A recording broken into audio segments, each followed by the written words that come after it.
Important दिए गए, तो वो सब हम यहाँ पे कवर करेंगे। आते हैं, टॉपिक है आपका पर्यावरण प्रदूषण। और पर्यावरण प्रदूषण की बात करें तो जो प्रदूषक होते हैं, पॉल्यूटेंट्स होते हैं, ठोस, द्रव अथवा गैसीय पदार्थ हो सकते हैं। तो ध्यान रखिएगा, ठोस, द्रव और गैसीय तीनों हो सकते हैं। दूसरी चीज़ क्या है कि जो है कुछ प्रदूषक जो है अजैव निम्नीकृत होते हैं, अजैव निम्नीकृत होते हैं, जिनका निम्नीकरण नहीं हो पाता है आसानी से, बहुत टाइम लगता है। तो कुछ प्रदूषक जो धीरे धीरे निम्नीकृत होते हैं, कई दशकों तक पर्यावरण में अपरिवर्तित रूप से बने रहते हैं, जिन्हें हम अजैव निम्नीकृत बोलते हैं। और इसके उदाहरण कौन से हैं? तो डाइफिनाइल ट्राइक्लोरोइथेन, जिसको DDT बोलते हैं। तो ये प्रश्न कई बार पूछा गया DDT का कि जो है अजैव निम्नीकृत कौन सा है, तो जो है डाइफिनाइल ट्राइक्लोरोइथेन। इसका फार्मूला भी, नाम भी ध्यान रखिएगा, DDT का फुल फॉर्म भी पूछा जाता है। अब आगे बढ़ते हैं, और ये प्रदूषक जो है प्राकृतिक विधियों द्वारा निम्नीकृत नहीं होते, इसीलिए इनको जो है अजैव निम्नीकृत बोला जाता है।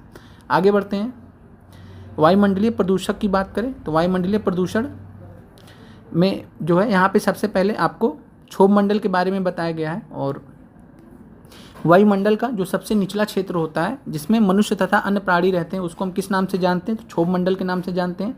जियोग्राफी में, भूगोल NCERT में हमने बहुत अच्छे से पढ़ा है। और क्षोभ मंडल, जिसको इंग्लिश में ट्रोपोस्फेयर कहते हैं, और यह समुद्र तल से 10 किलोमीटर की ऊंचाई तक होता है। तो अब यहाँ पे आपकी हम कन्फ्यूजन दूर कर दे रहे हैं। हमने आपको NCERT भूगोल 7th क्लास में पढ़ाया था कि जो क्षोभ मंडल की ऊंचाई होती है वो कितनी होती है? पृथ्वी की सतह से 13 किलोमीटर। पृथ्वी की सतह से कितनी होती है? 13 किलोमीटर। और ये क्या था? औसत ऊंचाई थी 13 किलोमीटर।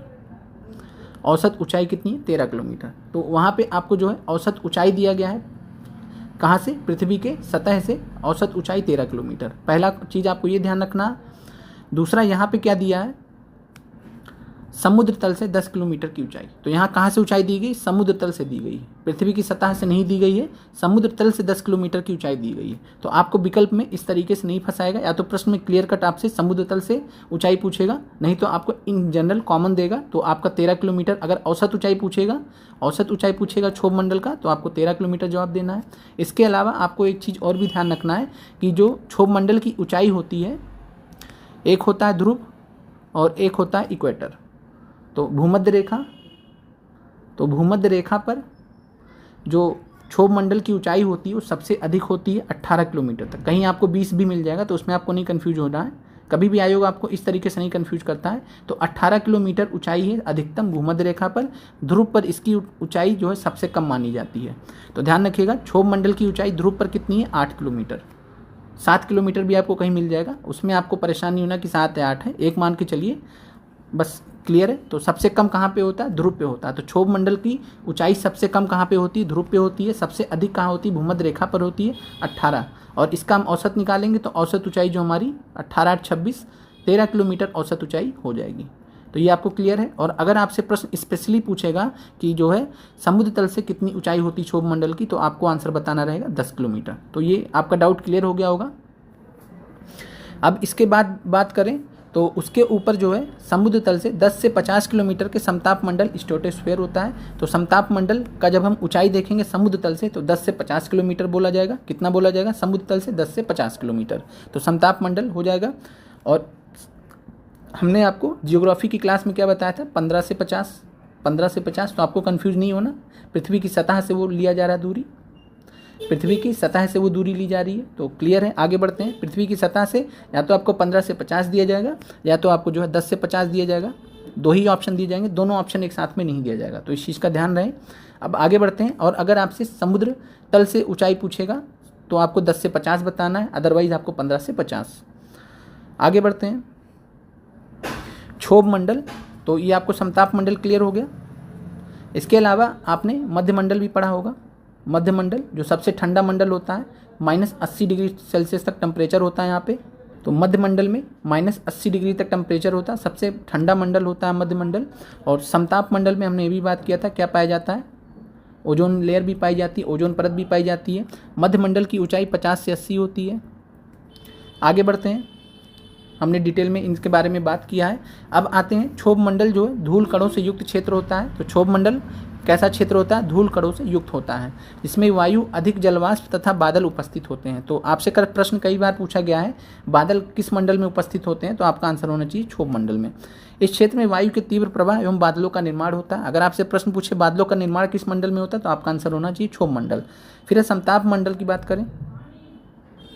समताप मंडल में डाई नाइट्रोजन का मतलब N2 को डाई नाइट्रोजन बोल रहे हैं। डाई ऑक्सीजन का मतलब O2। तो और साथ में ओजोन का फार्मूला O3 होता है और सूक्ष्म मात्रा में जलवाष्प होता है। समताप मंडल में क्या क्या होता है?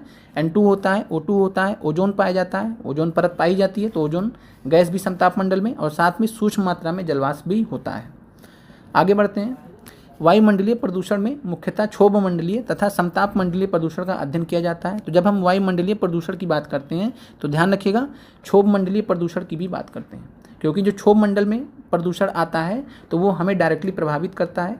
तो ध्यान रखिएगा, जैसे ओजोन प्रदूषक के रूप में जो है क्षोभ मंडल में जब आता है, जब क्षोभ मंडल में आता है तो ये हमें नुकसान पहुंचाता है, लेकिन जब ये समताप मंडल में होता है तो समताप मंडल में ये हमारी रक्षा कर रहा होता है। तो ओजोन एक साथ में दो काम करता है। तो क्षोभ मंडलीय और समताप मंडलीय प्रदूषण दोनों का अध्ययन हम वायुमंडलीय प्रदूषण में करते हैं। सूर्य की हानिकारक पराबैंगनी किरणों के 99.5% भाग को समताप मंडल में उपस्थित ओजोन पृथ्वी की सतह पर पहुंचने से रोकता है। तो ये आपको अमाउंट ध्यान रखना है। प्रश्न पूछा जा सकता है कि सूर्य की हानिकारक पराबैंगनी किरणों का कितना प्रतिशत भाग तो समताप मंडल में उपस्थित ओजोन पृथ्वी की सतह पर पहुंचने से रोकता है? तो 99.5%। आगे बढ़ते हैं।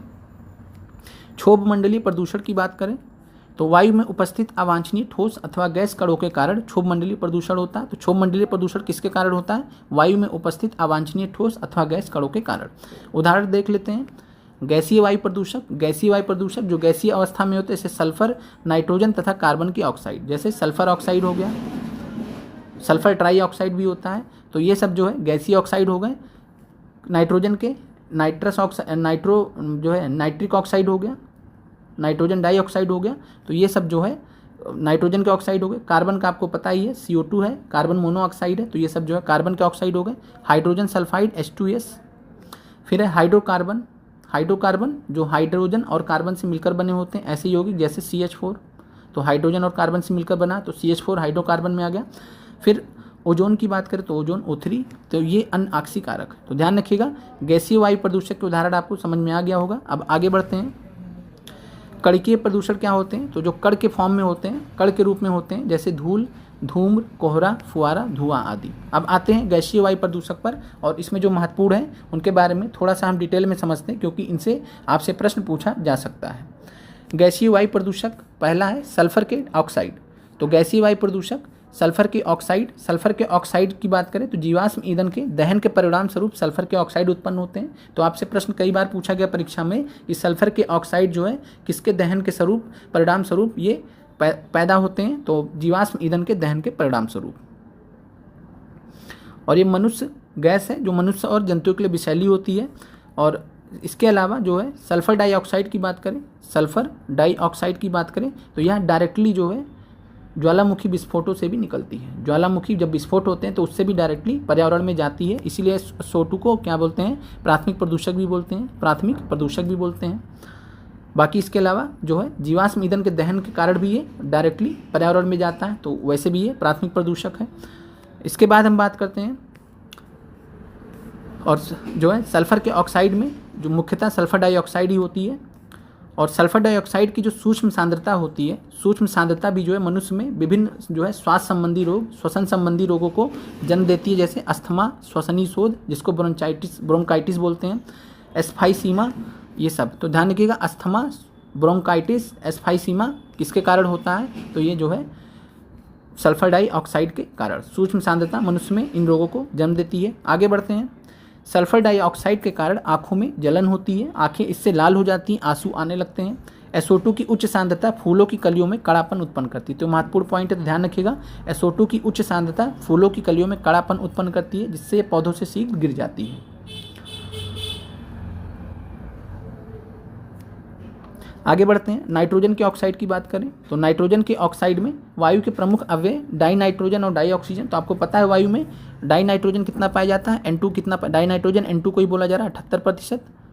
डाई ऑक्सीजन यानी ऑक्सीजन 21%, तीसरे नंबर पर आर्गन है, आर्गन कितना पाया जाता है 0.93%, चौथे नंबर पर क्या है CO2 है 0.03%। तो ये ध्यान रखना आपको, 4 टॉप 4 गैसेज आपको ध्यान रखनी है परसेंटेज के हिसाब से। आगे बढ़ते हैं। परंतु उच्च उन्नतांश पर जब बिजली चमकती है तो आपस में प्रतिक्रिया करके नाइट्रोजन के ऑक्साइड बनाती है। हमने आपको एक साइंस में जब पढ़ा रहे थे तो हमने आपको वहाँ पे नाइट्रोजन फिक्सेशन पढ़ाया था, याद होगा आपको, नाइट्रोजन स्थिरीकरण, नाइट्रोजन स्थिरीकरण, नाइट्रोजन स्थिरीकरण। तो नाइट्रोजन स्थिरीकरण में क्या होता था, हमने बताया था आपको कि जो वायुमंडल में नाइट्रोजन होता है उसको हम नाइट्रेट में कन्वर्ट करते हैं, किसके माध्यम से, तो जो है नाइट्रोजन स्थिरीकरण की प्रक्रिया से। वहाँ हमने आपको बताया था कि जो है नाइट्रोजन स्थिरीकरण की प्रक्रिया 2 तरीके से होती है। एक तरीका हमने आपको बताया था कि जो है जो आपका राइजोबियम बैक्टीरिया है, राइजोबियम बैक्टीरिया है, राइजोबियम बैक्टीरिया ये योगदान देता है नाइट्रोजन स्थिरीकरण में, और ये कहाँ पाया जाता है आप कमेंट करके बताइए।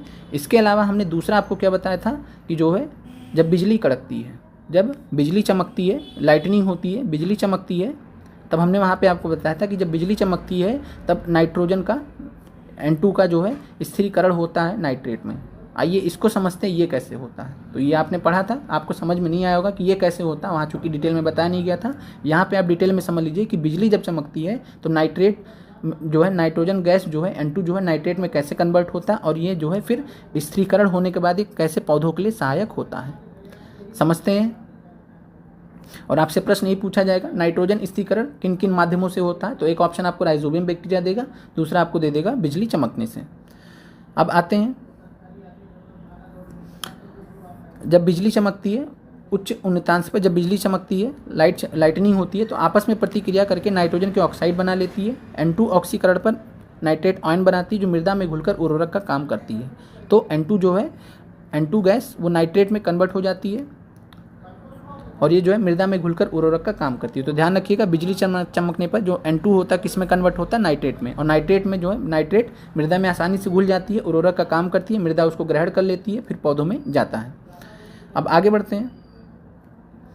किसी स्वचालित इंजन में उच्च ताप पर जब जीवाश्म ईंधन का दहन होता है तो डाई नाइट्रोजन तथा डाई ऑक्सीजन मिलकर नाइट्रिक ऑक्साइड NO बनाते हैं और नाइट्रोजन डाइऑक्साइड NO2 बनाते हैं। तो ध्यान रखिएगा, जब जीवाश्म ईंधन का दहन होता है उच्च ताप पर तो डाई नाइट्रोजन और डाई ऑक्सीजन यानी N2 और O2 मिलकर किसका बनाते, निर्माण करते हैं, NO का निर्माण करते हैं, यानी नाइट्रिक ऑक्साइड का निर्माण करते हैं। और इसके अलावा जो है फिर नाइट्रिक ऑक्साइड जो है फिर से ऑक्सीजन से रिएक्शन करके नाइट्रोजन डाइऑक्साइड का निर्माण करते हैं। तो ये 2 प्रोडक्ट ध्यान रखिएगा कि जब जीवाश्म ईंधन का दहन होता है उच्च ताप पर, किसी स्वचालित इंजन में जीवाश्म ईंधन का दहन होता है उच्च ताप पर, तो कौन सी गैसेस निकलती हैं, NO, नाइट्रिक ऑक्साइड और नाइट्रोजन डाइऑक्साइड। आगे बढ़ते हैं। जब समताप मंडल में नाइट्रिक ऑक्साइड NO ओजोन से प्रतिक्रिया करती है तब नाइट्रोजन डाइऑक्साइड के निर्माण की दर बढ़ा देती है। तो ये भी आपको ध्यान रखना है कि जब समताप मंडल में नाइट्रिक ऑक्साइड ओजोन से प्रतिक्रिया करती है, जैसे यहाँ रिएक्शन दिया गया है, नाइट्रिक ऑक्साइड ओजोन से प्रतिक्रिया कर रही है, तो यहाँ पे NO2 का निर्माण हो रहा है, तो निर्माण की दर बढ़ जाती है क्योंकि ओजोन पर्याप्त मात्रा में होता है समताप मंडल में। तो जो है नाइट्रिक ऑक्साइड लगातार इससे रिएक्शन कर रही होगी, लगातार रिएक्शन करके NO2 को पैदा कर रही होगी, और NO2 जब ज़्यादा बढ़ेगा तब फिर क्या करेगा, जो है ये प्रदूषण फैलाएगा। तो NO2 की अधिक सांद्रता होने पर पौधों की पत्तियां गिर जाती हैं और प्रकाश संश्लेषण की दर कम हो जाती है। तो ये महत्वपूर्ण आपको ध्यान रखना है, NO2 की सांद्रता अधिक होने पर, NO2 को जो है प्रदूषण के रूप में सांद्रता अधिक होने पर पौधों की पत्तियां गिर जाती है, प्रकाश संश्लेषण की दर कम हो जाती है। महत्वपूर्ण ध्यान रखिएगा, पूछा जा सकता है। नाइट्रोजन डाइऑक्साइड से नुकसान क्या होते हैं, तो ये फेफड़ों में उत्तेजना पैदा करती हैं, बच्चों में प्रचंड श्वसन रोग उत्पन्न हो सकता है, जीव ऊतकों के लिए विषैली हैं। नाइट्रोजन डाइऑक्साइड विभिन्न वस्त्रेशों तथा धातु के लिए भी हानिकारक है। आगे बढ़ते हैं, हाइड्रोकार्बन के बारे में समझते हैं। तो हाइड्रोकार्बन केवल कार्बन और हाइड्रोजन से बने होते हैं, जैसे CH4 कार्बन और हाइड्रोजन से बने हैं। स्वचालित वाहनों में ईंधन के अपूर्ण दहन के कारण ही उत्पन्न होते हैं। तो स्वचालित वाहनों में ईंधन के अपूर्ण दहन के कारण उत्पन्न होते हैं हाइड्रोकार्बन्स, और अधिकांश हाइड्रोकार्बन कैंसरजन्य होते हैं। तो ये आपको पॉइंट ध्यान रखना है, अगर आ जाए कि हाइड्रोकार्बन्स जो है कैंसरजन्य होते हैं, कैंसर पैदा कर सकते हैं, तो आंसर है यस, पैदा कर सकते हैं, इनके कारण कैंसर होता है। ये पौधों में काल प्रभावण ऊतकों के निम्नीकरण तथा पत्तियों, फूलों, टहनियों में छाया द्वारा हानि पहुंचाते हैं। फिर कार्बन के ऑक्साइड, कार्बन मोनोऑक्साइड के बारे में आपने बहुत सुना होगा।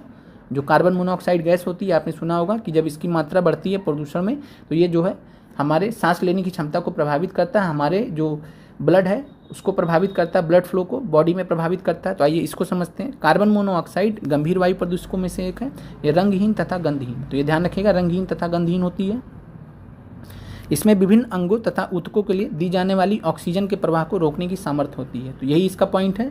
ये हानिकारक क्यों होती है? क्योंकि विभिन्न अंगों तथा ऊतकों के लिए दी जाने वाली ऑक्सीजन के प्रवाह, और ऑक्सीजन का प्रवाह कैसे होता है? तो ब्लड में होता है। तो ऑक्सीजन का प्रवाह जो ब्लड में होता है उसको ये रोकने की क्षमता रखती है, इसीलिए बहुत खतरनाक है। कार्बन के अपूर्ण दहन के फलस्वरूप उत्पन्न होती है। तो ध्यान रखिएगा, जो है जब पूछा जाएगा कि कैसे पैदा होती है कार्बन मोनोऑक्साइड, तो आपको जवाब देना है कि कार्बन के अपूर्ण दहन से, या जो है मोटर वाहन वगैरह होते हैं तो उनमें जो ईंधन होता है उसका जो अपूर्ण दहन होता है तब क्या निकलता है? Carbon monoxide. तो कार्बन के अपूर्ण दहन से या फिर जो है जो ईंधन होता है उसके अपूर्ण दहन से पैदा होती है कार्बन मोनोऑक्साइड। और इसकी सर्वाधिक मात्रा मोटर वाहनों से निकलने वाले धुएं से उत्पन्न होती है। और अन्य स्रोत कौन से कार्बन मोनोऑक्साइड के? तो कोयला है, ईंधन लकड़ी है, पेट्रोल का अपूर्ण दहन है। तो पेट्रोल के अपूर्ण दहन से भी कार्बन मोनोऑक्साइड निकलती है। आगे बढ़ते हैं। कार्बन मोनोऑक्साइड विषैली क्यों है, जहरीली क्यों, इसको समझते हैं। तो यह हीमोग्लोबिन के साथ ऑक्सीजन की अपेक्षा अधिक प्रबलता से संयुक्त हो जाती है, यानी हीमोग्लोबिन के साथ ऑक्सीजन की अपेक्षा अधिक प्रबलता से संयुक्त हो जाती है, यानी ऑक्सीजन को कमज़ोर करती है और हीमोग्लोबिन के साथ में जुड़ जाती है, और ये कार्बोक्सी हीमोग्लोबिन बनाती है। क्या बनाती है? Carboxy haemoglobin. ये ध्यान रखिएगा प्रोडक्ट। तो जो है कार्बन मोनोऑक्साइड हीमोग्लोबिन के साथ में रिएक्शन करके कार्बोक्सी हीमोग्लोबिन बनाती है, जो ऑक्सीजन हीमोग्लोबिन से लगभग 300 गुना अधिक अस्थायी संकुल है। तो ऑक्सीजन हीमोग्लोबिन से ज़्यादा 300 गुना ज़्यादा स्टेबल होता है। तो ये ऑक्सीजन को पीछे कर देता है, ऑक्सीजन को हीमोग्लोबिन से जो संपर्क रहता है उसको कम करने लगता है। और जब रक्त में कार्बोक्सी हीमोग्लोबिन की मात्रा 3 से 4% तक पहुंच जाती है तो रक्त में ऑक्सीजन लेने की क्षमता काफ़ी कम हो जाती है। ये आपको ध्यान रखना है कि जब रक्त में, ये पूछा जा सकता है कि जब रक्त में कार्बोक्सी हीमोग्लोबिन की मात्रा 3 से 4% तक पहुँच जाती है तो रक्त में ऑक्सीजन ले जाने की क्षमता काफ़ी कम हो जाती है। आगे बढ़ते हैं। ऑक्सीजन की इस न्यूनता से सिरदर्द, नेत्र दृष्टि की क्षीणता, तंत्रिकीय आयोग में न्यूनता, हृदय वाहिका में तंत्र अव्यवस्था आदि की विसंगतियाँ हो जाती हैं। तो इतना सब आपसे नहीं पूछा जाएगा, तो बस आपसे इतना ही पूछा जाएगा। ये आपको ध्यान रखना है कि 3 से 4% तक पहुँचने में बहुत ख़राब हालत हो जानी है, और यह जो है प्रभावित करता है हमारा जो हीमोग्लोबिन के साथ में जुड़ जाता है, और फिर जो है ब्लड का जो फ्लो होता है, ऑक्सीजन जो होता है उसको प्रभावित करता है, जिससे जो है हमें दिक्कत हो सकती है। इसके अलावा गर्भवती महिलाओं के रक्त में कार्बन मोनोऑक्साइड की बड़ी मात्रा काल पूर्व जन्म, स्वतः गर्भपात और बच्चों में विरूपता का भी कारण। तो ये इंपॉर्टेंट ध्यान रखिएगा, ये पूछा जा सकता है। और ये इतनी जहरीली होती है कि 300 ppm की सांद्रता आधे घंटे में जान ले सकती है। कार्बन मोनोऑक्साइड की बात, कार्बन डाइऑक्साइड की बात करें तो कार्बन डाइऑक्साइड जो है श्वसन, जीवाश्म ईंधन का दहन, सीमेंट निर्माण में काम आने वाले चूना पत्थर आदि से वायुमंडल में कार्बन डाइऑक्साइड निर्गमित होता है। तो श्वसन, आप पता है, श्वसन की प्रक्रिया में हम कार्बन डाइऑक्साइड छोड़ते हैं। जीवाश्म ईंधन के दहन में कार्बन डाइऑक्साइड निकलता है। सीमेंट निर्माण में चूना पत्थर से भी जो है कार्बन डाइऑक्साइड निर्गमित होता है। कार्बन डाइऑक्साइड गैस केवल क्षोभ मंडल में होती है, तो ये भी आपको ध्यान रखना। कार्बन डाइऑक्साइड गैस कहाँ होती है? केवल क्षोभ मंडल में। तो देखिए एनसीईआरटी से पढ़ने का आपको एडवांटेज क्या है, यहाँ पे ऐसी ऐसी चीज़ें दी रहती हैं जो बड़ी से बड़ी किताबों में, बड़े से बड़े परमिशन की किताबों में नहीं दी होती हैं, और एनसीईआरटी से ही बीपीएससी इसीलिए प्रश्न पूछता है।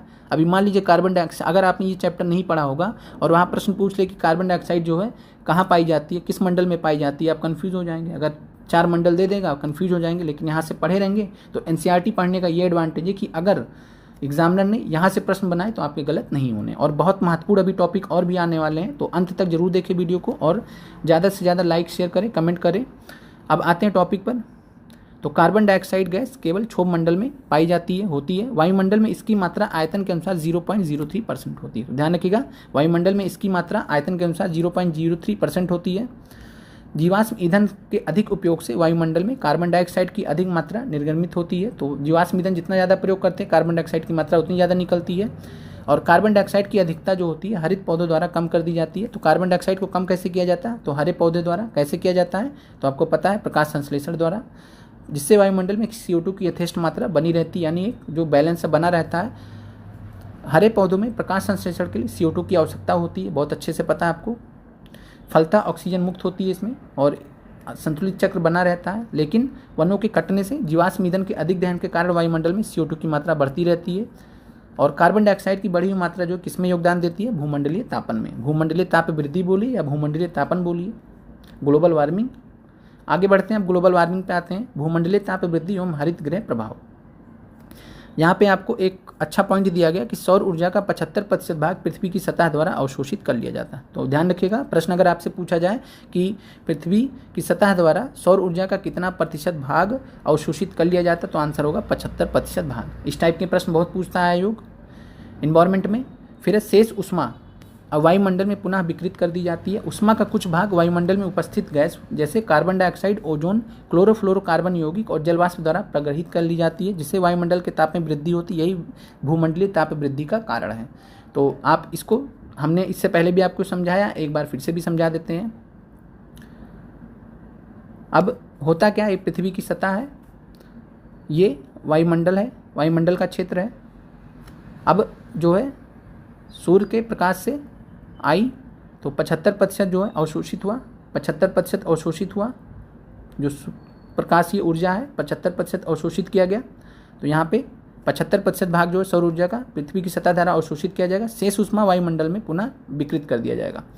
तो शेष जो ऊर्जा रहेगी वो वापस चली जाएगी, यानी 25% ऊपर चली गई। लेकिन वायुमंडल में कुछ गैसेज होती हैं, जैसे CO2 होते हैं, CH4 होते हैं। इसके अलावा जलवाष्प भी होता है, H2O फार्मूला जिसका होता है। तो जलवाष्प भी जो है, ध्यान रखिएगा, जलवाष्प भी ग्रीन हरित गैस है, तो ग्रीन हाउस गैस है। और ये गैसेस क्या करती हैं, ये गैसें क्या करती हैं, तो जो ये ऊष्मा जा रही होती है इसको पकड़ लेती हैं और इसको एब्जॉर्ब करती हैं। और जब इसको एब्जॉर्ब करती हैं तो इसके वजह से जो पृथ्वी का वायुमंडल है वो गर्म रहता है। तो इसके वजह से जो है, और आपसे एक प्रश्न भी पूछा जाता है कि अगर ग्रीन हाउस गैस नहीं होता दुनिया में, ग्रीन हाउस गैस की प्रक्रिया अगर नहीं होती तो पृथ्वी का तापमान कितना होता औसत, तो -18 डिग्री सेल्सियस। सोचिए इतना ठंडा होता।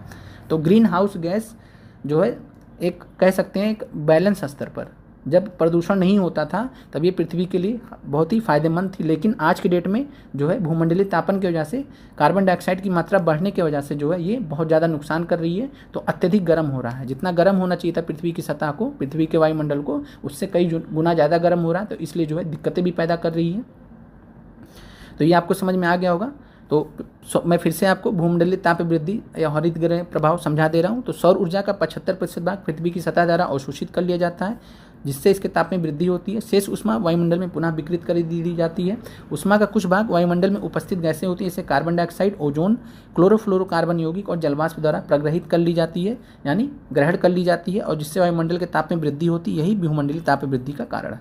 तो ध्यान रखिएगा, ये तब है जब ज़्यादा मात्रा में ऐसा होता है, तब भूमंडलीय ताप वृद्धि होती है। नहीं तो वैसे ये नॉर्मल प्रक्रिया मानी जाती है, प्राकृतिक प्रक्रिया मानी जाती है। लेकिन जो है इन जो गैसें हैं जब ज़्यादा मात्रा में जब वायुमंडल में होती हैं तो ज़्यादा मात्रा में जो है इन ऊष्मा का जो है यहाँ पे प्रग्रहण होता है। तो उस वजह से ज़्यादा गर्मी पैदा होती है, ज़्यादा वायुमंडल गर्म होता है, और इसी प्रक्रिया को हम बोलते हैं भूमंडलीय ताप वृद्धि। अब आगे बढ़ते हैं।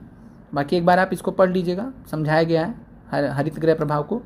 अब आते हैं, अब जैसे कार्बन डाइऑक्साइड के जो अणु होते हैं ऊष्मा को संग्रहित कर लेते हैं। ये सूर्य के प्रकाश के लिए पारदर्शक होते हैं, ऊष्मा विकिरणों के लिए पारदर्शक नहीं होते। यानी सूर्य के प्रकाश को तो जाने देते हैं पृथ्वी पर, लेकिन जो ऊष्मा विकिरण होते हैं उसको नहीं जाने देते, उसको पकड़ लेते हैं। इनके अंदर ऐसी क्षमता होती है। तो ये कार्बन डाइऑक्साइड की मात्रा 0.03 से अधिक हो जाती है। तो 0.03% कार्बन की, ध्यान रखिएगा, संतुलित मात्रा है। पर्यावरण के भले के लिए जो कार्बन डाइऑक्साइड की संतुलित मात्रा है वो 0.03% है। और जब 0.03% से अधिक हो जाती है तो प्राकृतिक हरित गृह का संतुलन बिगड़ जाता है। और जब 0.03% से कार्बन डाइऑक्साइड की मात्रा बढ़ जाएगी तो प्राकृतिक हरित गृह का संतुलन बिगड़ जाता है। भूमंडलीय ताप वृद्धि में कार्बन डाइऑक्साइड का विशिष्ट योगदान है। जब आपसे पूछा जाता है भूमंडलीय ताप वृद्धि में सबसे ज़्यादा योगदान किसका है, तो आपका आंसर होता है CO2। तो कार्बन डाइऑक्साइड का विशिष्ट योगदान है। और कार्बन डाइऑक्साइड के अतिरिक्त जो है अन्य हरित गृह गैसें कौन सी होती हैं, तो CH4 याद रखना, जलवाष्प, नाइट्रस ऑक्साइड, सभी पूछे गए परीक्षा में। हमने आपको प्रश्न भी कराए हैं, आपने वहाँ देखे हैं। तो आप देख पा रहे हैं कि प्रश्न जो है कहाँ से पूछे गए हैं, और हम आपको NCERT के माध्यम से सब कुछ कवर करा दे रहे हैं, ताकि परीक्षा में अगर आप एग्जामिनर अगर 12th क्लास तक की बुक से भी आपके इन्वायरमेंट के प्रश्न बनाए तो आपका प्रश्न गलत ना हो। तो कार्बन डाइऑक्साइड के अतिरिक्त अन्य हरित गैसें कौन सी हैं, CH4 है, जलवाष्प भी ध्यान रखिएगा, H2O जलवाष्प, ये भी जो है ग्रीन हरित गैस है, हरित गृह गैस है। नाइट्रस ऑक्साइड N2O ग्रीन हरित गैस है, तो हरित गैस है। इसके अलावा क्लोरोफ्लोरोकार्बन्स और ओजोन, ये उदाहरण आपको ध्यान रखने हैं। अब आगे बढ़ते हैं। ऑक्सीजन की अनुपस्थिति में जब वनस्पतियों को जलाया, पचाया, सड़ाया जाता है तो मीथेन उत्पन्न होती है। तो मीथेन कैसे उत्पन्न किया जाता है? वनस्पतियों के जलने, पचने, सड़ने से।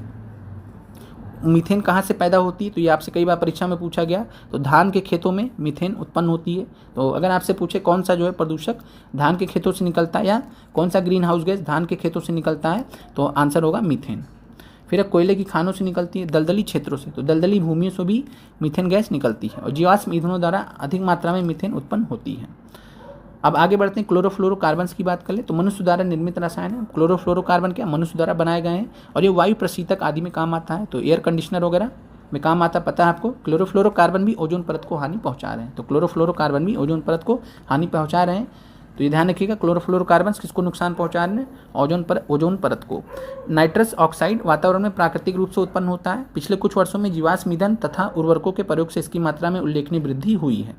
अब आते हैं, भूमंडलीय ताप वृद्धि के कारण बहुत से संक्रामक रोग जैसे ये सब होते हैं, वृद्धि होती है। अब आगे बढ़ते हैं, अम्ल वर्षा में आते हैं। अम्ल वर्षा इंपॉर्टेंट आपके लिए। तो वायुमंडल में उपस्थित कार्बन डाइऑक्साइड के द्वारा जल से की गई अभिक्रिया के फलस्वरूप उत्पन्न H+ आयन के कारण वर्षा जल की pH सामान्यता 5.6 होती है। तो अगर आपसे प्रश्न पूछे कि वर्षा जल की pH सामान्यता कितनी होती, तो आपका आंसर होना चाहिए 5.6। क्लियर है? तो वायुमंडल में उपस्थित कार्बन डाइऑक्साइड द्वारा जल से की गई अभिक्रिया के फलस्वरूप उत्पन्न H+ आयन के कारण वर्षा जल की pH की जो सामान्यता कितना होता है? 5.6 होता है। क्योंकि वायुमंडल में कार्बन डाइऑक्साइड से रिएक्शन होता है। और कार्बन डाइऑक्साइड कैसा होता है? तो कार्बन डाइऑक्साइड अम्लीय प्रकृति का होता है। कार्बन डाइऑक्साइड अम्लीय प्रकृति का होता है। और हमने आपको एक चीज़ और भी पढ़ाया था साइंस में, याद आया, अभी याद आ जाएगा आपको कि हमने क्या बोला था आपसे, जो अधातु होते हैं, आधात्विक ऑक्साइड, हमने आपसे पढ़ाया था आधात्विक ऑक्साइड जो होते हैं वो अम्लीय होते हैं, धात्विक ऑक्साइड क्षारीय होते हैं। याद आया होगा आपको। तो ये जो है आधात्विक ऑक्साइड है कार्बन डाइऑक्साइड, तो ये अम्लीय प्रकृति का होता है, अम्लीय है, तो इसका pH 5.6 होता है। तो ये ध्यान रखिएगा। अब आगे बढ़ते हैं, अम्ल वर्षा को समझते हैं। जब वर्षा की pH 5.6 से कम हो जाती है, जब वर्षा की pH 5.6 से कम हो जाती है, तब इसे हम क्या कहते हैं? अम्ल वर्षा कहते हैं। तो क्लियर हो गया। pH मान जब 5.6 से कम हो जाएगा तब हम उसको अम्ल वर्षा बोलेंगे। और साधारण वर्षा जल का pH मान 5.6 होता है, अम्ल वर्षा का 5.6 से कम हो जाएगा। आगे बढ़ते हैं, अम्ल वर्षा में वायुमंडल से पृथ्वी सतह पर अम्ल निक्षेपित हो जाता है। अम्लीय प्रकृति के नाइट्रोजन एवं सल्फर ऑक्साइड वायुमंडल में ठोस कणों के साथ हवा में बहकर या ठोस रूप में अथवा जल के द्रव रूप में कुहासे या हिम की भांति निक्षेपित हो जाते हैं। तो ये जो है अम्ल वर्षा के परिणाम स्वरूप होता है। और यहाँ पे आपको दो चीज़ें याद रखनी है, कौन कौन से अम्ल का निर्माण होता है? सल्फ्यूरिक अम्ल और नाइट्रिक अम्ल। तो अम्ल वर्षा में जो है सल्फ्यूरिक अम्ल और नाइट्रिक अम्ल का निर्माण होता है और ये इनका शुष्क निक्षेपण हो जाता है। शुष्क निक्षेपण हो जाता है, कह लीजिए सूखे सूखे पेड़ पौधों पे पहुंच जाते हैं, नुकसान पहुंचाते हैं। तो वही यहाँ पे आपको समझाया गया है कि जो है अम्लीय प्रकृति के नाइट्रोजन और सल्फर के ऑक्साइड वायुमंडल में ठोस कणों के साथ हवा में बहकर ठोस रूप से अथवा जल में द्रव के कुहासे या हिम की भांति निक्षेपित हो जाते हैं। जैसे बर्फबारी जब होती है पेड़ पौधों पे, आपने बर्फ़ को देखा होगा, तो वैसे ही जो है ये हिम की भांति निक्षेपित हो जाते हैं, नुकसान पहुँचाते हैं। अब यहाँ पर आगे बढ़ते हैं, जैसे सल्फर डाइऑक्साइड का उत्सर्जन हो रहा है, इससे नुकसान पहुंचता है। तो सल्फर डाइऑक्साइड का जब उत्सर्जन हो रहा है तो ये अम्ल सल्फ्यूरिक अम्ल बनाने में योगदान देगा। फिर जो है नाइट्रोजन के ऑक्साइड बढ़ेंगे, उनका उत्सर्जन जब बढ़ेगा तो उनसे HNO3 नाइट्रिक अम्ल बनेगा। तो ध्यान रखिएगा, मुख्यतः जो है अम्ल वर्षा में जो है सल्फ्यूरिक अम्ल और नाइट्रिक अम्ल पाया जाता है। कई बार परीक्षाओं में आपसे पूछा गया है। अब आगे बढ़ते हैं, हम मृदा में चूना पत्थर मिलाकर मृदा की अम्लीयता को कम कर सकते हैं। तो ध्यान रखिएगा, जो पाउडर चूना पत्थर होता है पाउडर फॉर्म में, उसको मिला के मृदा की अम्लीयता को कम कर सकते हैं। इसके अलावा ताजमहल और अम्ल वर्षा का संबंध आप जानते हैं, इससे पहले भी आपको बताया गया है, तो आप एक बार इसको पढ़ लीजिएगा। और कुल मिला के सल्फर और नाइट्रोजन के ऑक्साइड की सांद्रता इसके चारों ओर ज़्यादा है। और क्यों ज़्यादा है? तो ये मथुरा तेल शोधन संयंत्र की वजह से, जिसके कारण जो है नुकसान हुआ है, अम्ल वर्षा के कारण क्षति पहुँची है, ताजमहल को पीला कलर हो गया है। और ताज ट्रेपीजियम का एक कॉन्सेप्ट है, 1995 में स्टार्ट हुआ था। और मथुरा तेल शोधन संयंत्र, तो मथुरा में जो स्थित है तेल शोधन संयंत्र, इसके वजह से जो है ताजमहल पे जो है अम्ल वर्षा का प्रभाव हो रहा है।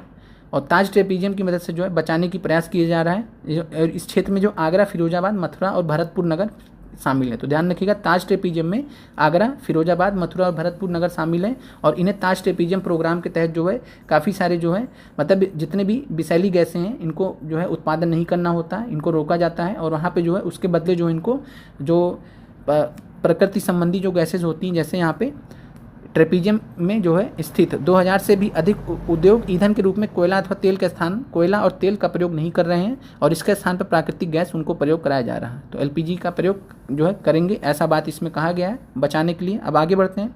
कणिकीय प्रदूषण उतने ज़्यादा महत्वपूर्ण नहीं है, एक बार आप पढ़ लीजिएगा। अब आगे बढ़ते हैं। आपसे पूछा जा सकता है, ये ध्यान रखिएगा, 5 माइक्रोन से बड़े कणिक प्रदूषक, तो जो पार्टिकल्स के रूप में प्रदूषक होते हैं, पार्टिकुलेट मैटर जिनको बोलते हैं, तो 5 माइक्रोन से बड़े कणिक प्रदूषक नासिका द्वार में जमा हो जाते हैं और 1 माइक्रोन से के जो कण होते हैं फेफड़ों में आसानी से प्रवेश कर जाते हैं। तो ये ध्यान रखिएगा कि लगभग 1 माइक्रोन तक के जो कण होते हैं कणिक प्रदूषक वो फेफड़ों में आसानी से प्रवेश कर जाते हैं। 5 माइक्रोन तक के जो नासिका द्वार में आ जाते हैं। आपसे प्रश्न पूछा गया था, वाहनों द्वारा उत्सर्जित जो है मुख्य वायु प्रदूषक कौन सा है, कौन सी धातु मुख्य वायु प्रदूषक के रूप में है? तो आपका आंसर था लेड। याद आया होगा आपको, प्रश्न पूछा गया है। तो वाहनों द्वारा उत्सर्जित लेड एक मुख्य वायु प्रदूषक है। और लाल रक्त कोशिकाओं के विकसित एवं परिपक्व होने में लेड बाधा उत्पन्न करता है। तो लेड के वजह से दिक्कत क्या आती है इसके प्रदूषण बढ़ने से? तो लाल रक्त कोशिकाओं के विकसित और परिपक्व होने में दिक्कत होती है। अब धूम कोहरा स्मॉग को समझते हैं। तो धूम कोहरा स्मॉग, स्मॉग में 2 चीज़ें हैं, एक इसमें जो है स्मोक है और दूसरा है फॉग। तो स्मोक और फॉग का जो है इसमें मिक्सर है, तो स्मोक और फॉग को मिला के स्मॉग बना दिया गया है। इसको समझते हैं। धूम कोहरा धूम में कोहरे से मिलकर बना है। सामान्य धूम कोहरा जो है वो ठंडी नम जलवायु में होता है। धूम कोहरे एवं सल्फर डाइऑक्साइड का मिश्रण होता है। प्रकाश रासायनिक धूम कोहरा जो है यहाँ पे आपको समझना है, प्रकाश रासायनिक धूम कोहरा। तो फोटोकेमिकल स्मॉग इसको बोलते हैं। क्या बोलते हैं? Photochemical smog. तो फोटोकेमिकल स्मॉग, तो प्रकाश रासायनिक धूम कोहरा ये जो है स्वचालित वाहनों तथा कारखानों से निकलने वाले नाइट्रोजन के ऑक्साइडों तथा हाइड्रोकार्बन पर सूर्य के प्रकाश की क्रिया के कारण उत्पन्न होता है। तो कैसे उत्पन्न होता है फोटोकेमिकल स्मॉग, प्रकाश रासायनिक धूम कोहरा कैसे उत्पन्न होता है? स्वचालित वाहनों तथा कारखानों से निकलने वाले जो नाइट्रोजन के ऑक्साइड होते हैं और हाइड्रोकार्बन पर जब सूर्य के प्रकाश की क्रिया होती है, सूर्य के प्रकाश के साथ में अभिक्रिया होती है, सूर्य के प्रकाश के साथ में भी कई सारी अभिक्रियाएं होती हैं, तो नाइट्रोजन के ऑक्साइड और हाइड्रोकार्बन पर सूर्य के प्रकाश की क्रिया होती है, अभिक्रिया होती है, उसके कारण उत्पन्न होते हैं प्रकाश रासायनिक धूम कोहरा। प्रकाश रासायनिक धूम कोहरे की रासायनिक प्रकृति आक्सीकारक है और इसको हम इसलिए आक्सीकारक धूम कोहरा भी कहते हैं। आगे बढ़ते हैं।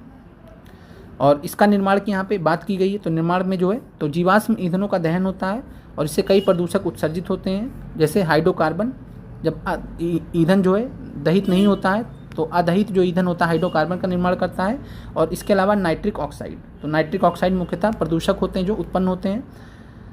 और सूर्य के प्रकाश से इनकी अन्योन क्रिया के कारण श्रृंखला अभिक्रिया स्टार्ट हो जाती है, लगातार रिएक्शन चलते रहते हैं और उसी के कारण जो फोटोकेमिकल स्मॉग उत्पन्न होता है। तो NO जो होता है नाइट्रोजन डाइऑक्साइड में परिवर्तित हो जाती है। NO2 सूर्य प्रकाश से ऊर्जा ग्रहण कर पुनः नाइट्रिक ऑक्साइड एवं मुक्त ऑक्सीजन में विघटित हो जाती है। ये प्रक्रिया ऐसे चलती रहती है।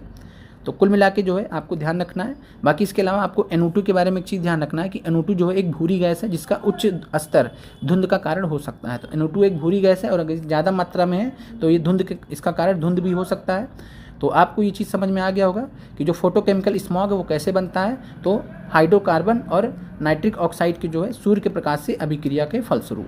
तो ये क्लियर हो गया आपको। स्वचालित वाहनों तथा कारखानों से निकलने वाले नाइट्रोजन के ऑक्साइड और हाइड्रोकार्बन पर सूर्य की क्रिया के परिणाम स्वरूप प्रकाश रासायनिक धूम कोहरे का निर्माण होता है। सिंपल में समझ लीजिए। अब आगे बढ़ते हैं। ओजोन के बारे में बताया गया। ओजोन क्या है? तो ओजोन एक जहरीली गैस है। कहाँ पे है? क्षोभ मंडल में। क्षोभ मंडल में प्रदूषक के रूप में काम करती, तो ये जहरीली गैस है। और समताप मंडल में ये हमारी रक्षा करती है सूर्य की जो है अल्ट्रावायलेट किरणों से। प्रदूषित वायु में उपस्थित अदहित हाइड्रोकार्बन के साथ अभिक्रिया करके कई रसायनों, तो आपको पता है ओजोन किसका निर्माण करती है? तो आप पर ऑक्सी एसिटिल नाइट्रेट का निर्माण करती है। या आपने पढ़ा होगा कि पर ऑक्सी एसिटिल नाइट्रेट जिसको पैन बोलते हैं और ये सेकेंडरी पॉल्यूटेंट है, द्वितीयक प्रदूषक है। तो प्रदूषित वायु में उपस्थित अदहित हाइड्रोकार्बन के साथ ओजोन जो है अभिक्रिया करके फॉर्मेल्डेहाइड का निर्माण करती है, एक्रोलिन का निर्माण करती है, पर ऑक्सी एसिटिल नाइट्रेट पैन का निर्माण करती है। तो ये ध्यान रखिएगा। पर ऑक्सी एसिटिल नाइट्रेट जो है द्वितीयक प्रदूषक का उदाहरण है। आज हमने आपको शॉर्ट्स के माध्यम से द्वितीयक प्रदूषक भी समझाया था, तो वहाँ से जाके आप शॉर्ट्स से समझ लीजिएगा। अब यहाँ पे उसी को दोबारा रिपीट करना जरूरी नहीं है क्योंकि हमने ऑलरेडी बता दिया, लगभग सभी लोगों ने देख लिया है, ऐसा हमारा मानना है। जिन्होंने नहीं देखा अभी तक तो शॉर्ट्स वाला सेक्शन लगभग 17 वीडियोज़ आ चुके हैं। 17 मिनट में आपको जो है कम से कम 100 चीज़ें क्लियर हो जाएंगी यहाँ पे, तो ज़रूर देखें जाके। अब आगे बढ़ते हैं।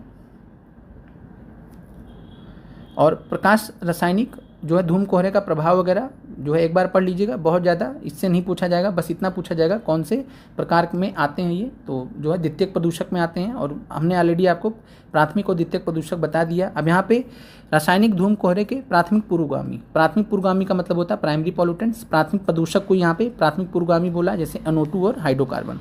तो NO2 और हाइड्रोकार्बन आज हमने शॉर्ट्स में बताया था। तो NO2 और हाइड्रोकार्बन जो है ये प्राथमिक पूर्वगामी है, यानी प्राथमिक प्रदूषक हैं। और द्वितीयक पूर्वगामी के कौन से उदाहरण है? ओजोन और पैन। तो ओजोन और पैन तथा प्रकाश रासायनिक धूम कोहरा ये क्या है? तो ओजोन, पैन और प्रकाश रासायनिक धूम कोहरा ये भी ऐड कर लीजिएगा उसमें। तो ओजोन, पैन तथा प्रकाश रासायनिक धूम कोहरा ये उदाहरण है द्वितीयक प्रदूषक के। द्वितीय पूर्वगामी बोलिए चाहे द्वितीय प्रदूषक बोलिए, एक ही बात है। आगे बढ़ते हैं, समताप मंडलीय प्रदूषण को समझ लेते हैं जल्दी से। तो ओजोन का विरचन और विघटन। तो ऊपरी समताप मंडल में ओजोन की प्रचुर मात्रा होती है। सूर्य से आने वाले, तो ध्यान रखिएगा ओजोन की प्रचुर मात्रा कहाँ होती है? ऊपरी समताप मंडल में। और सूर्य से आने वाले हानिकारक पराबैंगनी यूवी विकिरणों का जो है ये हमें बचाती है। तो ओजोन हमें किससे बचाती है? पराबैंगनी विकिरणों से। और ये विकिरण क्या करते हैं? त्वचा कैंसर करते हैं। आपसे ये भी प्रश्न पूछा गया है, अभी हमने आपको जो है हेड मास्टर या हेड टीचर वाले में किसी में पूछा गया था, हमने आपको कराया भी था। तो जो है ओजोन जो है, तो ध्यान रखिएगा इसके कारण क्या होता है? तो ये जो है त्वचा कैंसर करती है। और त्वचा कैंसर मेलानोमा, क्या बोलते हैं इसको? मेलानोमा बोलते हैं। तो मेलानोमा नामक बीमारी या त्वचा कैंसर ध्यान रखिएगा किसके कारण होता है? तो ये पराबैंगनी किरणों के असर से होता है। आगे बढ़ते हैं, और यहाँ पे ऑक्सीजन के निर्माण की प्रक्रिया बताई गई है। पहले ऑक्सीजन ओजोन के निर्माण की प्रक्रिया बताई गई। पहले जो है ऑक्सीजन दो जो है आणविक ऑक्सीजन से संयुक्त होकर ऑक्सीजन परमाणु ओजोन बनाते हैं। तो यहाँ पे मुक्त ऑक्सीजन का निर्माण हो रहा है पहले। तो ये मुक्त ऑक्सीजन है, यानी सिंगल ऑक्सीजन है। फिर ये एक सिंगल ऑक्सीजन जो एक सिंगल ऑक्सीजन एक O2 से जो है मिलकर आणविक ऑक्सीजन से मिलकर जो O3 ओजोन का निर्माण कर रहा है। तो इस प्रकार ओजोन का निर्माण होता है। ओजोन परत में अवक्षय का मुख्य कारण कौन है? तो क्लोरोफ्लोरोकार्बन है। तो ओजोन परत में अवक्षय का मुख्य कारण कौन है? क्लोरोफ्लोरोकार्बन, यौगिक का उत्सर्जन है। कई बार परीक्षा में पूछा गया है। और एक चीज़ और ध्यान रखिएगा, क्लोरोफ्लोरोकार्बन्सों को हम किस नाम से जानते हैं? क्लोरोफ्लोरोकार्बन्स को हम किस नाम से जानते हैं? फ्रियोन के नाम से जानते हैं। तो ओजोन परत में अवक्षय का मुख्य कारण क्लोरोफ्लोरोकार्बन्स हैं, यौगिकों का उत्सर्जन है, इन्हें हम फ्रियोन के नाम से जानते हैं। FREONS, फ्रियोन्स के नाम से जानते हैं। अब आगे बढ़ते हैं, और ये रेफ्रिजरेटर, एयर कंडीशनर वगैरह में प्रयोग किए जाते थे। CFC एक बार वायुमंडल में उत्सर्जित होने पर वायुमंडल की अन्य गैसों से मिश्रित होकर सीधे समताप मंडल में पहुंचते हैं और समताप मंडल में शक्तिशाली विकिरणों द्वारा विघटित होकर क्लोरीन मुक्त मूलक उत्सर्जित करते हैं। तो ये क्लोरीन मुक्त मूलक जो उत्सर्जित करते हैं, इसी की वजह से जो है दिक्कत पैदा होती है। और CFC समताप मंडल में क्लोरीन मूलकों को उत्पन्न करते हैं और ओजोन परत को हानि पहुंचाते हैं। इसी प्रकार ये, तो ध्यान रखिएगा CFC समताप मंडल में क्लोरीन मूलकों को उत्पन्न करते हैं और ओजोन परत को नुकसान पहुंचाते हैं। अब आते हैं ओजोन छिद्र। याद कीजिए PRT में प्रश्न आया था, यहीं से प्रश्न आया था सन 1980 में। तो ध्यान रखिएगा कब? सन 1980 में वायुमंडलीय वैज्ञानिकों ने अंटार्कटिका पर कार्य करते हुए दक्षिणी ध्रुव के ऊपर ओजोन परत के क्षय, तो कहाँ पे? दक्षिणी ध्रुव के ऊपर ओजोन परत के क्षय, जिसे सामान्य रूप से ओजोन छिद्र बोला गया, ओजोन होल बोला गया, उसके बारे में बताया था। क्या बताया था? कि गर्मी में क्या होता है? नाइट्रोजन डाइऑक्साइड परमाणुओं का एवं क्लोरीन परमाणुओं से अभिक्रिया करके क्लोरीन सिंक बनाते हैं, जो ओजोन क्षय को कम करता है। तो गर्मी में ओजोन क्षय कम होता है, गर्मी में ओजोन क्षय कम होता है। तो गर्मी में क्या होता है? नाइट्रोजन डाइऑक्साइड परमाणु और क्लोरीन परमाणु के बीच से अभिक्रिया करके क्लोरीन सिंक बना लेते हैं, और ये क्लोरीन सिंक जो ओजोन क्षय को काफ़ी कम करता है। लेकिन जब सर्दी का मौसम आता है तो एक विशेष प्रकार का बादल बनता है, जिन्हें हम ध्रुवीय समताप मंडलीय बादल कहते हैं। तो ध्यान रखिएगा, ध्रुवीय समताप मंडलीय बादल सर्दी के मौसम में कहाँ बनते हैं? दक्षिणी ध्रुव पर अंटार्कटिका में। दक्षिणी ध्रुव पर अंटार्कटिका में सर्दी के मौसम में ध्रुवीय समताप मंडलीय बादल बनते हैं, और ये अंटार्कटिका के ऊपर बनते हैं। ये बादल एक प्रकार की सतह प्रदान करते हैं जिन पर बना हुआ क्लोरीन नाइट्रेट जल योजित होकर हाइपोक्लोरस अम्ल बनाता है, और अभिक्रिया से उत्पन्न हाइड्रोजन क्लोराइड से अभिक्रिया करके आणविक क्लोरीन देता है। और जो आणविक क्लोरीन होता है ये जो है सीधे जिम्मेदार होता है जो है ओजोन छिद्र में, ओजोन होल में। रिएक्शन वगैरह आपको नहीं ध्यान रखना है।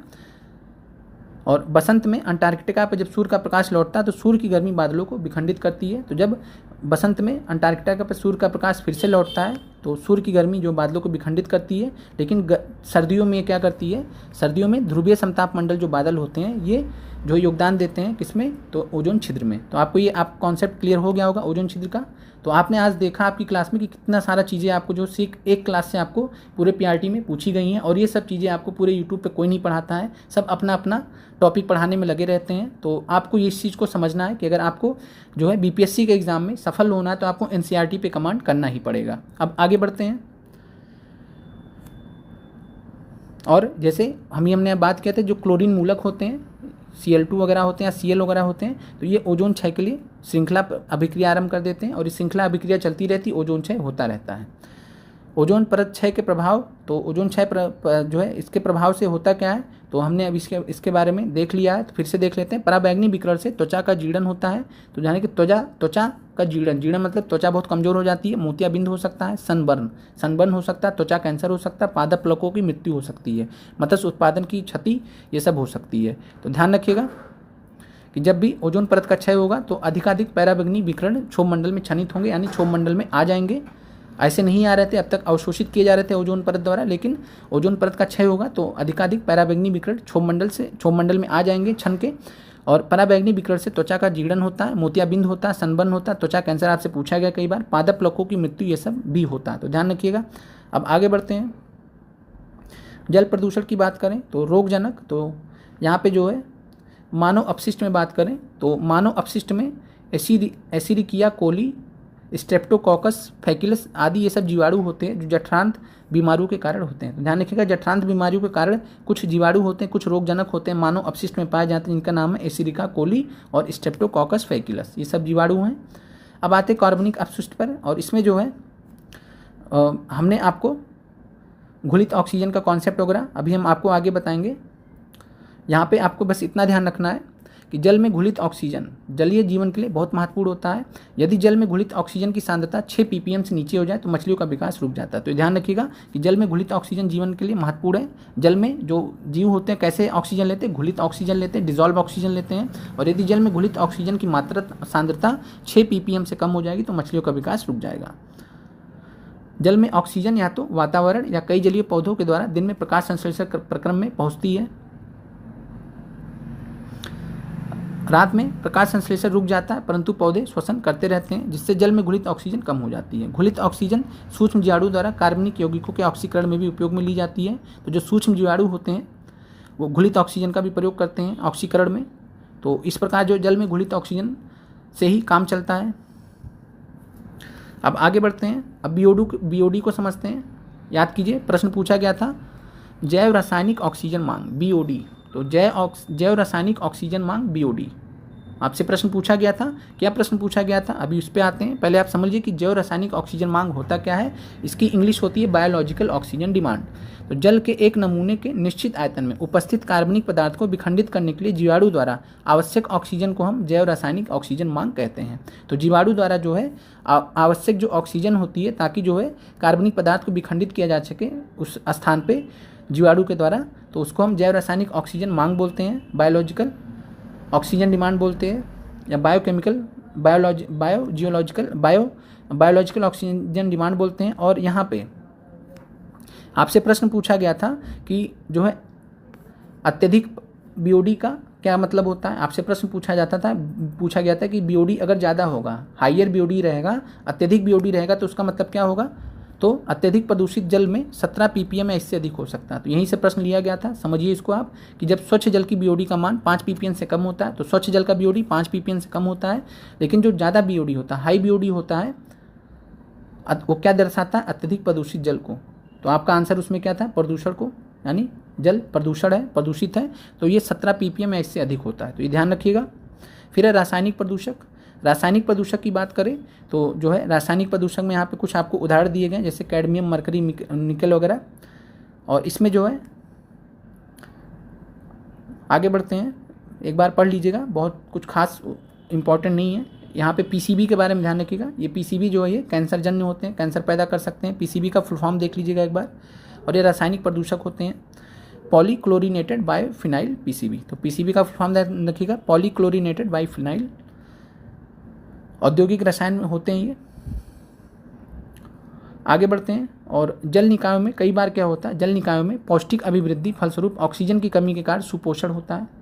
तो ऑक्सीजन की कमी होती है और पौष्टिक अभिवृद्धि हो जाती है, तो सुपोषण यूट्रोफिकेशन बोलते हैं। तो यूट्रोफिकेशन जो अभी तक नहीं पूछा गया है लेकिन आपसे पूछा जा सकता है, तो यूट्रोफिकेशन को ध्यान रखिएगा। एक बार हम इसको समझ लेते हैं। ऑक्सीजन की कमी के कारण जलीय जीवन के अन्य रूप जैसे मछलियाँ पौधे मर सकते हैं, तो ये आपको क्लियर है। घुलित ऑक्सीजन की उनकी जरूरत होती, कम रहेंगे तो दिक्कत होगा। जल में फॉस्फेट के योग शैवाल की बढ़ोतरी का सहयोग करते हैं, तो जल में जब फॉस्फेट के योग बढ़ते हैं तो शैवाल बढ़ने लगते हैं। शैवाल की प्रचुर बढ़ोतरी जलीय सतह को ढक लेती है, पर जब शैवाल ज़्यादा हो जाएंगे तो जलीय सतह ढक ले जाएगी और जल में ऑक्सीजन की सांद्रता कम हो जाएगी, और इसके बाद जो है इसमें सड़न वगैरह पैदा होती है जिससे जलीय जंतु के मृत्यु का कारण बनती है। और इस प्रकार यह जो है यह पुष्प कुंज ग्रस्त जल अनवृद्धियों की जीवों को रोकता है। जल निकायों में पौष्टिक अभिवृद्धि फलस्वरूप ऑक्सीजन की कमी के कारण सुपोषण यूट्रोफिकेशन कहते हैं। तो जल निकायों में पौष्टिक अभिवृद्धि जब हो जाती है और उसके फलस्वरूप ऑक्सीजन की कमी हो जाती है तो इसको हम सुपोषण यूट्रोफिकेशन बोलते हैं। फिर फ्लोराइड है, फ्लोराइड से आपसे प्रश्न पूछा गया था, याद कीजिए। तो फ्लोराइड जो है पेयजल में इसकी कमी मनुष्य के लिए हानिकारक है, कई बीमारियों जैसे दंत क्षय आदि का कारण बनती है। तो आपसे पूछा गया था फ्लोराइड के पॉल्यूशन से, प्रदूषण से क्या होता है, तो दंत क्षय होता है। तो आपने देख लिया कि प्रश्न यहाँ से पूछा गया है। तो फ्लोराइड जो है पेयजल में इसकी कमी मनुष्य के लिए कई बीमारियों जैसे दंत क्षय आदि का कारण बनती है। आगे बढ़ते हैं। और फ्लोराइड का जब आधिक्य हो गया, फ्लोराइड जब अधिक मात्रा में होगी तो हड्डी और दांतों पर भी हानिकारक प्रभाव पड़ती है। तो दांतों पर तो दंत क्षय करती है, हड्डियों पर भी प्रभाव डाल सकती है। लेड का देख लेते हैं। लेड, जब जल परिवहन के लिए लेड पाइपों का प्रयोग किया जाता है तो जल लेड से दूषित हो जाता है। पीने के जल में लेड की निर्धारित ऊपरी सीमा 50 ppb है। लेड किडनी तथा पुनरुत्पादन तंत्र को हानि पहुंचा सकता है। सल्फेट के बारे में, सल्फेट का अधिक 700-7500 ppm है। फिर नाइट्रेट वाला आपको इंपॉर्टेंट है, बहुत महत्वपूर्ण है, कई बार परीक्षा में प्रश्न पूछा गया। आज देख लीजिए एनसीईआरटी में सवाल कैसे दिए जाते हैं, जो आप बड़े बड़े एग्जाम्स में देते हैं, यूपी पीसीएस यूपीएससी में देखते हैं, जो प्रश्न यहाँ से पूछे जाते हैं। पीने के पानी में नाइट्रेट की अधिकतम सीमा 50 ppm है। इसमें नाइट्रेट अधिक होने पर मेथेमोग्लोबिनेमिया, जिसको ब्लू बेबी सिंड्रोम बोलते हैं, रोग हो सकता है। तो देखिए यहाँ पे फिर से कितनी बार ये प्रश्न आपने देखा होगा, सबने देखा होगा, ऐसा हो ही नहीं सकता किसी ने प्रश्न ना देखा हो, तैयारी कर रहे हो। तो नाइट्रेट अधिक जब हो जाता है तो मेथेमोग्लोबिनेमिया ब्लू बेबी सिंड्रोम रोग होता है। तो ध्यान रखिएगा, महत्वपूर्ण है। मेथेमोग्लोबिनेमिया को ब्लू बेबी सिंड्रोम बोलते हैं, किसके कारण होता है, नाइट्रेट अधिक के कारण, नाइट्रेट की अधिकता के कारण जल में। अब आगे बढ़ते हैं। फिर यहाँ आपको जो है पीड़कनाशी वगैरह के बारे में बताया, तो डीडीटी वगैरह आपको पता ही है, डीडीटी पीड़कनाशी होता है। आगे बढ़ते हैं। और ये क्या होते हैं, तो ये जो है अजैव निम्नीकरण होते हैं।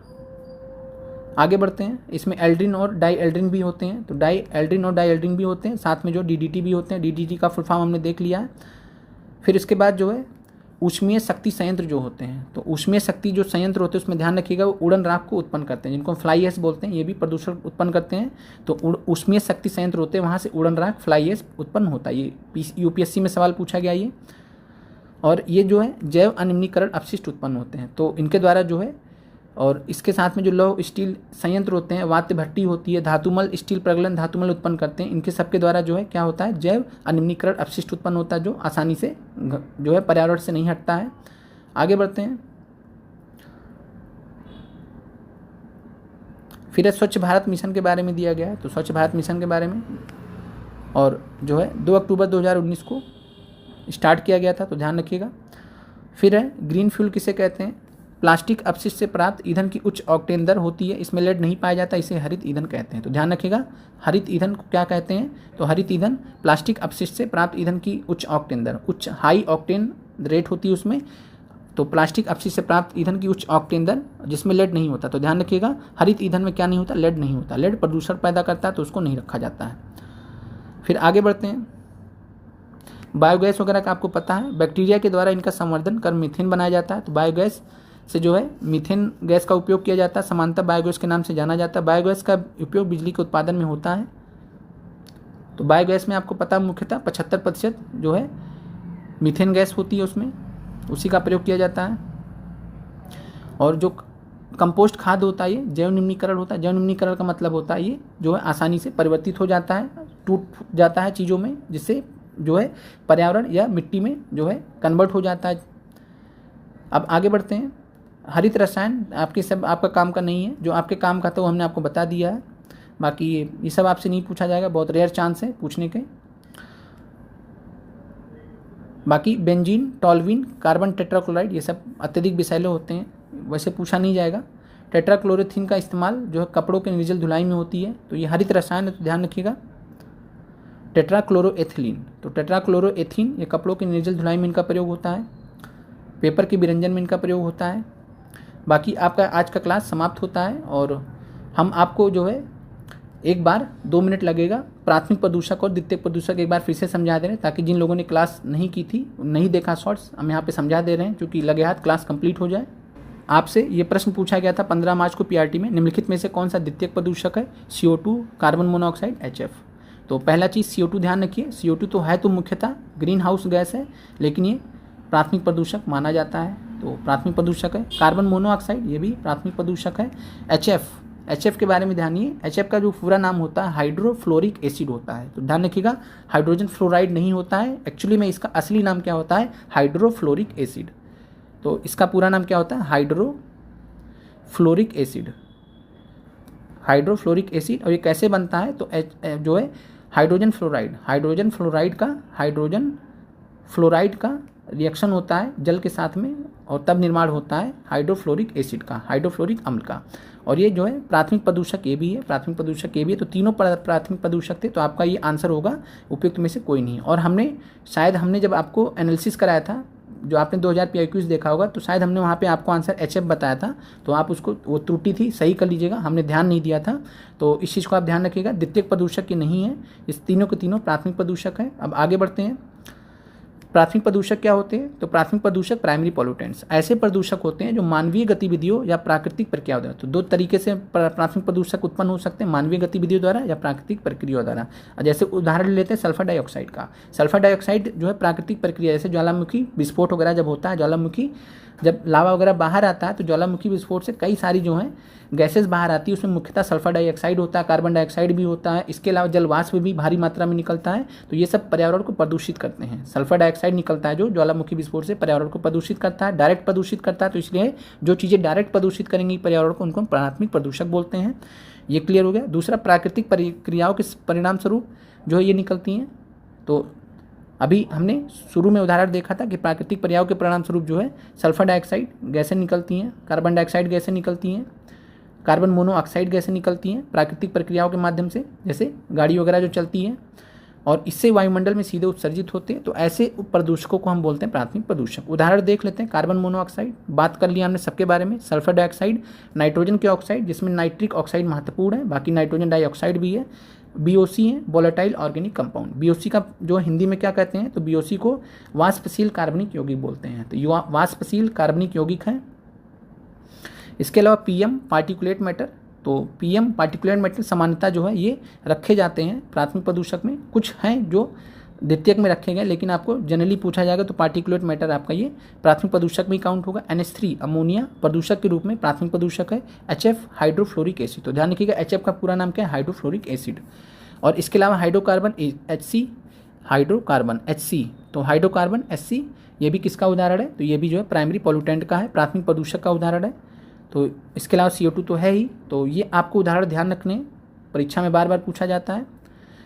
फिर है द्वितीय प्रदूषक सेकेंडरी पॉल्यूटेंट्स, ऐसे प्रदूषक होते हैं जो प्राथमिक प्रदूषकों के रासायनिक अभिक्रिया स्वरूप बनते हैं। जैसे ये कैसे बनते हैं? तो प्राथमिक प्रदूषक आपस में रिएक्शन कर जाते हैं, प्राथमिक प्रदूषक आपस में रिएक्शन कर जाते हैं। जैसे ओजोन होता है, तो ओजोन कैसे बनता है?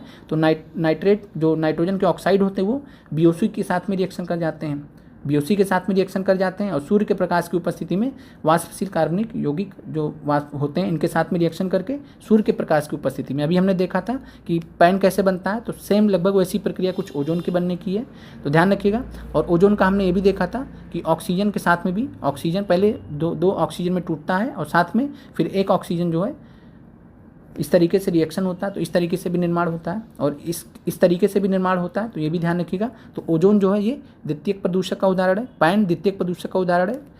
इसके अलावा सल्फ्यूरिक अम्ल, नाइट्रिक अम्ल, अम्लीय वर्षा भी अगर पूछेगा तो ये भी द्वितीय प्रदूषक का उदाहरण है, ये भी सब द्वितीय प्रदूषक के उदाहरण है। H2CO3 भी अम्लीय वर्षा का ही पार्ट होता है के हिसाब से। फिर सेकेंडरी ऑर्गेनिक एरोसॉल, बाकी एक इसमें और उदाहरण जोड़ लीजिए जो NCERT में अभी हमने आपको पढ़ाया, क्या नाम है? Photochemical smog. Photochemical smog Hindi में नाम देख लीजिएगा, अभी ध्यान नहीं आ रहा। तो फोटोकेमिकल स्मॉग, ये सब उदाहरण हो गए द्वितीयक